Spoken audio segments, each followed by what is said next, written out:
Kiley's report exposed the state's deep corruption. It's buried us in rot. Let's break it down. There are other examples that just truly boggle the mind in this report. For example, the aforementioned EDD during the COVID years decided to order thousands of mobile devices, 7,224 to be exact. This is cell phones, hotspots, so that employees who aren't going into work can continue to do their jobs. Well, these mobile devices, even after they were no longer being used because the pandemic was over, the state continued to pay for them. For thousands of them, continued to pay service fees, costing the state millions upon millions of dollars. Another illustrative example comes from CARB, the Air Resources Board that is responsible in many ways for the very high gas prices that the citizens of California have to pay. The report found that there was one particular CARB employee who was paid $171,446 in salary on an annual basis. So pretty decent salary they're getting paid. Here's the problem. It was for nearly 15 months after the employee had stopped working and continued to get paid. Script 2. The details coming out of the California State Auditor's Office aren't just a mistake. It's a total collapse of basic competence. It's the story of a government that's completely lost the plot and has zero respect for the money they claw out of your paycheck every single month. Look at the Employment Development Department. Yeah, the same EDD that already became a national punchline for mismanagement during the pandemic years. According to this investigation, the state just kept cutting checks for service fees on thousands and thousands of mobile devices long after they were needed. We're talking about phones and tablets just sitting in boxes, literally gathering dust in some warehouse, while the billing cycles hummed along on your dime. It's a massive, unforgivable waste of resources, and let's be clear, it points directly to a vacuum of leadership in the Newsom administration. This wasn't some tiny clerical slip-up. It was a slow, steady drain on the Treasury that went on for months because nobody bothered to check the bill. When people ask why the government doesn't work for them anymore, this is the textbook example. The sheer scale of this laziness suggests nobody was even watching the door.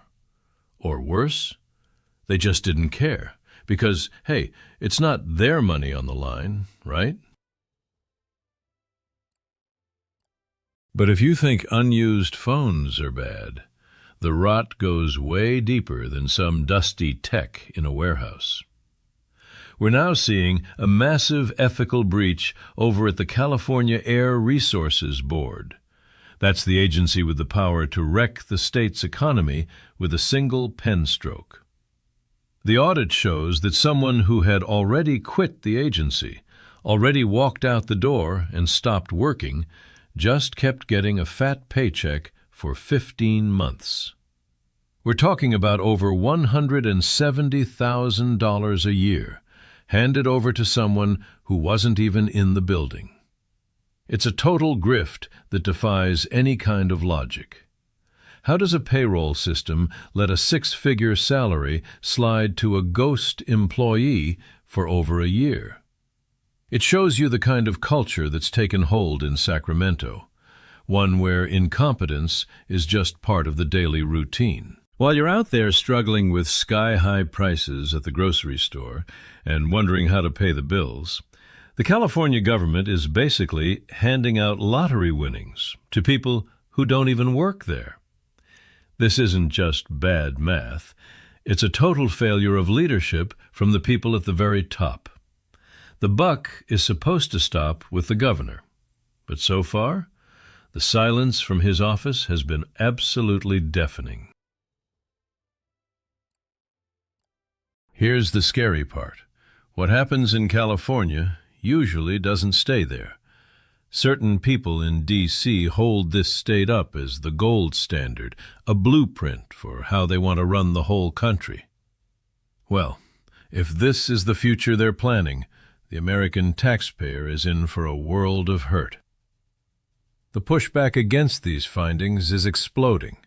It's not just the usual political back and forth anymore. It's regular citizens who are sick and tired of having their trust betrayed. We're looking at a pattern of total institutional breakdown that we've seen pop up in other states too, where billions just vanish into improper payments and flat-out theft. You can't ignore the comparison to other recent scandals.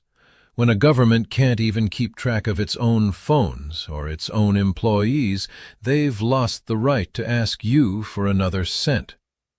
This isn't about a couple of bad actors. It's about a permanent shift in how these places operate, where the goal isn't public service anymore, it's just keeping the bureaucracy alive at any cost. Representative Kiley is 100% right to call for federal oversight. If the state won't clean up its own mess, then we need to bring in the outside light to stop the rot. The public is hitting a breaking point. People are reading these reports and feeling that gut punch of outrage and betrayal. They look at the massive tax bills they pay and the endless regulations they have to follow. And then they see this. They see their money being funneled into a black hole while the roads crumble and the cost of just living becomes impossible. This is a crisis of confidence that the elites can't just ignore anymore. This audit is a grim reminder that when you stop holding people accountable, corruption starts growing in every dark corner. We have to demand a total overhaul of these agencies. It's time to stop talking and start demanding that the people responsible for this mess face real consequences. Not just a slap on the wrist in a report, but actual legal and professional fallout. The days of looking the other way have to end today. We're standing at a crossroads. We either accept this total loss of integrity as the new normal, or we fight to get back to the standards this country was actually built on. The choice is pretty simple, and the time to move is right now. We're going to keep a close eye on this investigation as it moves forward.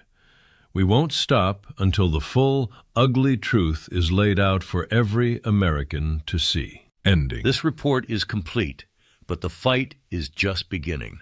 Subscribe now to stand with us.